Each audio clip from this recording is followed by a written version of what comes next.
సుమన్ టీవీలో మీ business promotions కోసం ఈ కింది నెంబర్ను సంప్రదించగలరు.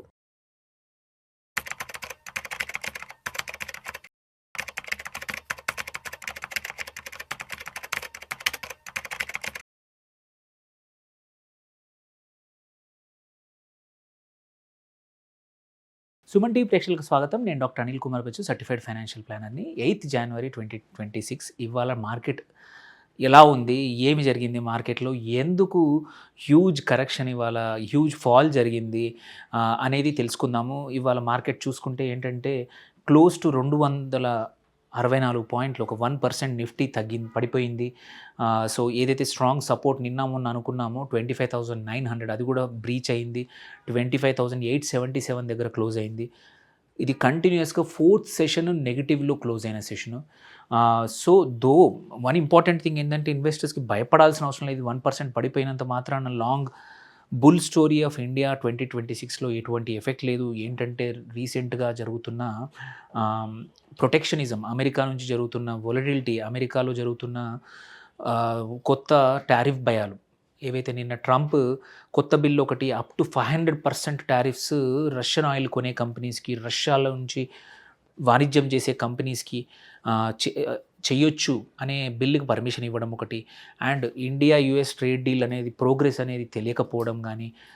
సో ఈ అన్ని కాంటెక్స్ట్లో తప్ప ఇది ఫాల్ అనేది ఏదో పెద్ద major correction, major changes in మన ఎకానమీ కానీ ఎటువంటి ఫ్యాక్టర్స్ కానీ డేటా కానీ అయితే ఇవాళ రాలేదు. సో ఇదంతా కాంటెక్స్ట్ చూసుకుంటే ఎఫ్ఐఎస్ అవుట్ఫ్లోస్ ఒకటి ఇవాళ కూడా నిన్న కూడా చూసుకుంటే ఒక 1,700 కోట్లు ఎఫ్ఐఎస్ అవుట్ఫ్లో ఉంది. సో దానివల్ల ఏంటంటే సెన్సెక్స్ కూడా ఇవాళ 780 పాయింట్లు పడిపోయింది, 0.91% పడిపోయింది. వీటికన్నా కూడా మేజర్ ఇంపాక్ట్ యాక్చువల్లీ ఏంటంటే ఇన్వెస్టర్స్కి Nifty mid cap and small cap index మాత్రం నియర్లీ 2% పడ్డాయి. దానివల్లే ఇన్వెస్టర్ సంపదన వచ్చేసి వాళ్ళు చూసుకుంటే 8 లక్షల కోట్లు వాల్యూ పడిపోయింది. మీడియా పరంగా చూస్తే ఆవిరి అయిపోయింది. బట్ ఏంటంటే మనకు తెలుసు, మనకిది ఏవైతే పాకెట్స్ ఓవర్ వాల్యూడ్ ఉన్నాయో అక్కడ మాత్రమే అగ్రెసివ్ ఫాల్స్ జరుగుతూ ఉన్నాయి. ఒక 15 రోజుల్లో Q3 రిజల్ట్స్ వస్తే వాల్యుయేషన్స్ సెట్ అవుతాయి అండ్ రీరేటింగ్ జరుగుతూ ఉంటుంది చాలా సెక్టర్స్, స్టాక్స్. అప్పుడు ఈ భయాలన్నీ పోయే అవకాశాలు ఉన్నాయి. లార్జ్ క్యాప్స్ ఇంపాక్ట్ అయ్యాయి, బట్ మిడ్ క్యాప్స్ మాత్రం 90% ఆఫ్ ద మిడ్ క్యాప్స్ ఇవాళ రెడ్లో ఉన్నాయి. సో మిడ్ అండ్ స్మాల్ క్యాప్స్కి టఫ్ టైం ఇంకా నడుస్తూ ఉంది. Hopefully it changes soon. మనము చూసుకుంటే ఎఫ్ఐఎస్ సెల్లింగ్ ప్రెషర్ ఒక మేజర్ కారణము, Trump tariff and trade fears ఒక కారణము. సో ఎక్స్పోర్ట్ సెన్సిటివ్ సెక్టర్స్ ఏవైతే ఉన్నాయో వాటి మీద ఎఫెక్ట్ ఇవాళ ఎక్కువ పడింది.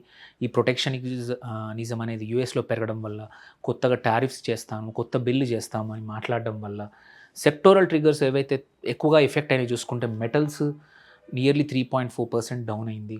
హిందుస్థాన్ జింక్ కానీ నాల్కో కానీ ఏవైతే మనం ఫ్యూ వీక్స్ నుంచి బాగా పర్ఫామ్ చేస్తున్నాయి అనుకుంటున్నామో అది మేజర్గా ఎఫెక్ట్ అయింది. ఆయిల్ అండ్ గ్యాస్ సెక్టర్ కూడా ఇవాళ ఒక 3% డౌన్ అయింది. ఐటీ ఇంకొక 2% డౌన్ అయింది. పిఎస్యు బ్యాంక్స్ ఏవైతే లాస్ట్ 1 మంత్లో మంచి టైం చూసాయో అది కూడా, ఆ ఇండెక్స్ కూడా ఒక 2% డౌన్ అయింది. రియల్ ఎస్టేట్, ఫార్మా కూడా ఎఫెక్ట్ అయింది, because pharma is export oriented sector. On the whole చూసుకుంటే ఏంటంటే ఈ యుఎస్ వెనుజువేలా యొక్క సెంటిమెంట్ అండ్ వాళ్ళు ఇంకోటి అదొకటే కాదు, దానికన్నా నెక్స్ట్ ఏంటంటే అన్ని కంట్రీస్ ఇరాన్ నుంచి కూడా వాళ్ళ ప్రజల్ని, వాళ్ళ డిప్లొమాటిక్ స్టాఫ్ని, వాళ్ళ ఆఫీసెస్ని క్లోజ్ చేస్తూ ఉన్నాయి. అంటే ఏదో జరగబోతుంది ఇరాన్లో అనేది సంకేతాలు వస్తున్నాయి. అంటే ఈ అన్సర్టెనిటీ ఓన్లీ వెనుజువేలాకు కాదు, ఇటు ఇరాన్కు కూడా స్ప్రెడ్ అవ్వబోతోంది.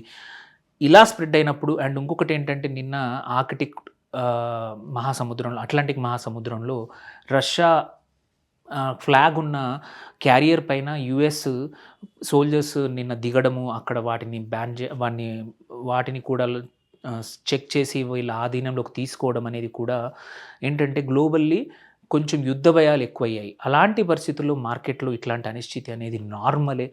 దీన్ని ఎక్కువగా భయపడాల్సిన అవసరం లేదు. స్ట్రక్చరల్గా ఏం చేంజెస్ ఏం లేవు.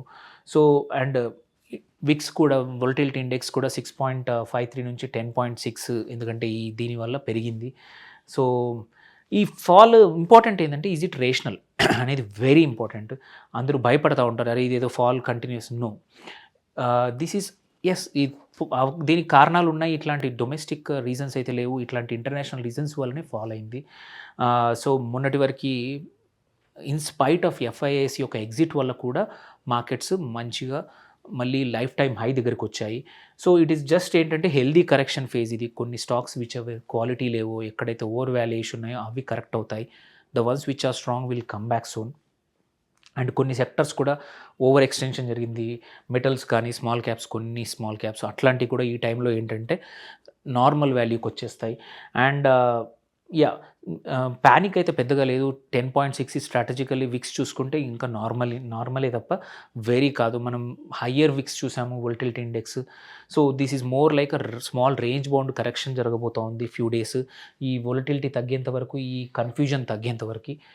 సో మళ్ళీ ఇన్వెస్టర్స్కి లాంగ్ టర్మ్ వ్యూ మాత్రం పెద్దగా మారేదేం లేదు. మన డొమెస్టిక్ జీడిపి కానీ, కన్జంప్షన్ కానీ, సిఫ్ ఇన్ఫ్లోస్ కానీ, కార్పొరేట్ ఎర్నింగ్స్ ప్రొడిక్షన్ కూడా లాస్ట్ 1 వీక్లో రిజల్ట్స్ కన్నా ముందు వాళ్ళు ఇచ్చిన డేటా బట్టి కూడా చూస్తే కూడా అన్నీ పాజిటివ్గానే ఉన్నాయి.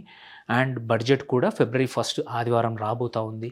సో ఆ రోజు కూడా మోస్ట్ ప్రాబ్లమ్ మార్కెట్ స్టెడ్ అవుతా తెలీదు. బట్ అంటే ఫ్రమ్ అండర్స్టాండింగ్ ఏంటంటే ఫైనాన్స్ మినిస్టర్ మార్కెట్లో జరుగుతున్న పరిస్థితులను చూసే అవకాశం ఉంది. దానికి తగ్గట్టు చాలా structural changes already last year చేశారు. ఈ బడ్జెట్లో కూడా కొన్ని చేయబోతున్నారనే సంకేతాలు వచ్చాయి. కాబట్టి ఇన్వెస్టర్స్ పెద్ద భయపడకండి. ఈ ఫాల్ని 1% ఫాల్ని చూసి మనం లాస్ట్ ఇయర్ 1-2% ఫాల్స్ కూడా చూసాము. So don't worry much. మంచి స్టాక్స్ని స్టిల్ హోల్డ్, సెర్చ్ అండ్ వాటిని ఉంచుకోండి. ప్యానిక్లో బై చేసి డబ్బులు పొడగొట్టుకోవద్దు.